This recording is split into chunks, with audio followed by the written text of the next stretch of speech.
হাতে মোমবাতি, চোখে আবেগ। দিল্লিকাণ্ডের প্রতিবাদে মোমের আলোয় ভাসল তিলোত্তমার রাজপথ, আর সেই নীরব প্রতিবাদে মুছে গেল যাবতীয় আমরা ওরা। মঙ্গলবার দিল্লিকাণ্ডের প্রতিবাদে পথে নামল টালিগঞ্জ।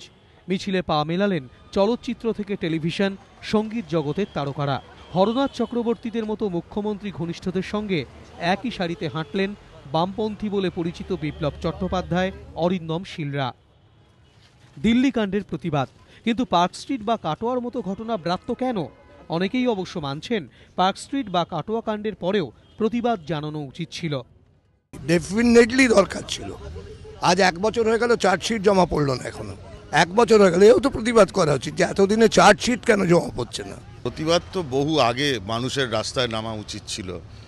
তো কোথায় যেন একটা সময় ভাবছিলাম যে আমাদের নিজেদের মেরুদণ্ডগুলো কোথায় যেন বেঁকে গেছে। প্রত্যেকটা ক্ষেত্রেই করা উচিত প্রথমত, কিন্তু আসলে একটা সহ্য করতে করতে করতে করতে একটা সময় গিয়ে তখন মনে হয় যে আর সহ্য করা সম্ভব নয়, উচিত নয়। তো আমার মনে হয় অনেকগুলো পরতে পরতে জমতে জমতে এখানে এসে একদম সহ্যের সীমাটা ছাড়িয়ে গেছে। কার্যত একথা স্বীকার করে নিলেন মুখ্যমন্ত্রী ঘনিষ্ঠ হরনাথ চক্রবর্তীও। এক কথা কোনো উত্তর দেওয়া খুব মুশকিল, যে আজকে যে মিলিত হওয়া, এটা কিন্তু একটা সংগঠিত সবাই মিলে এসেছে। আমরা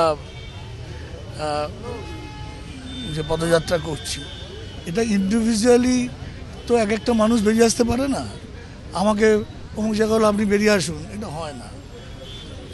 তো সেই জায়গা থেকে যা আমাদের যেখানে এই ঘটনা ঘটুক না কেন, সেটা আমাদের লজ্জার। মঙ্গলবার বিকেল 5টা নাগাদ রাসবিহারী থেকে শুরু হয় এই নীরব মিছিল, শেষ হয় গোল পার্কে। প্রতিবাদের আবহে মুছে গেল সব বিভেদ, জোরালো হলো দাবি, সুবিচার চাই। রাজধানী দিল্লিতে গণধর্ষণের প্রতিবাদে কলকাতার রাজপথে নেমেছেন শিল্পী এবং বুদ্ধিজীবীরা। তারা সোচ্চার এই গণধর্ষণের বিরুদ্ধে। ক্যামেরায় কিশোর মালাকারের সঙ্গে মনোজিৎ সরকার, এবিপি আনন্দ, কলকাতা।